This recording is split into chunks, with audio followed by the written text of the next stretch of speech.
পাহাড়ে ও পাহাড়ের নিচে ঝুঁকিপূর্ণভাবে বসবাসকারীদের দ্রুত নিরাপদ স্থানে সরে যাওয়ার জন্য নির্দেশ প্রদান করা হলো।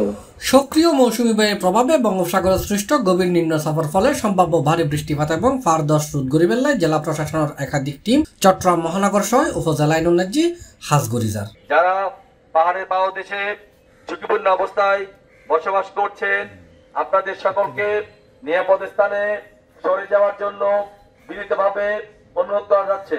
জুনের 19 তারিখ আবহাওয়ার অধিদপ্তরের পূর্বাভাস পালন লগে চট্টগ্রাম জেলা প্রশাসনের পক্ষতুন নগরীর আকবর্ষা বিজয়নগর 1 নম্বর জিল টাঙ্কির পাহাড় আমিরজুট মিলেলাহা পাহাড়িকা সমবায় আবাসিক সমসাময়িক গৃহ নির্মাণ মিয়ার পাহাড় মুরাদপুর রেল স্টেশন সংলগ্ন রেলওয়ের পাহাড় আগমল আলীঘাট লালখান বাজার ফোরা কলোনি বস্তি এলাহা ডেবার পাহাড় বাকুলিয়া বন্দর মতিজন্য বাটালি হিলস হয় মহানগরের বিয়া গুরুত্বপূর্ণ জায়গা নাজি দুইজের ফরতুন জনগণের সচেতন করি বেলায় মাইকিং করা হয়। আপনাদের সকলকে নিরাপদ স্থানে সরে যাওয়ার জন্য বিনীতভাবে অনুরোধ করা যাচ্ছে।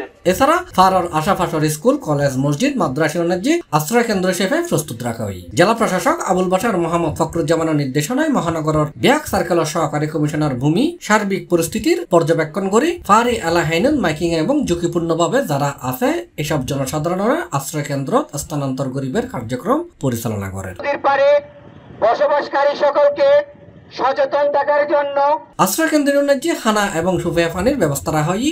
আর এই লক্ষ্যে চট্টগ্রাম সিটি কর্পোরেশনের সংশ্লিষ্ট কাউন্সিলরলৈ যোগাযোগ করে তারার নিজ নিজ এলাকাত নিয়মিত খোঁজখবর রাখা হয়। সার্বিক পরিস্থিতি সুসমন্বয় লাই জেলা প্রশাসনের পক্ষতুন কন্ট্রোল রুম খোলা হয়। বিয়াক উপজেলা নির্বাহী অফিসারলরে এই ব্যাপারে সতর্কতা গিবেলার নির্দেশনা প্রদান করা হয়। ফায়ার সার্ভিস রেড ক্রিসেন্ট সহ বিয়াক স্বেচ্ছাসেবী দলরে সক্রিয় রাখা ওই বলে জানাই জেলা প্রশাসনের পক্ষতুন।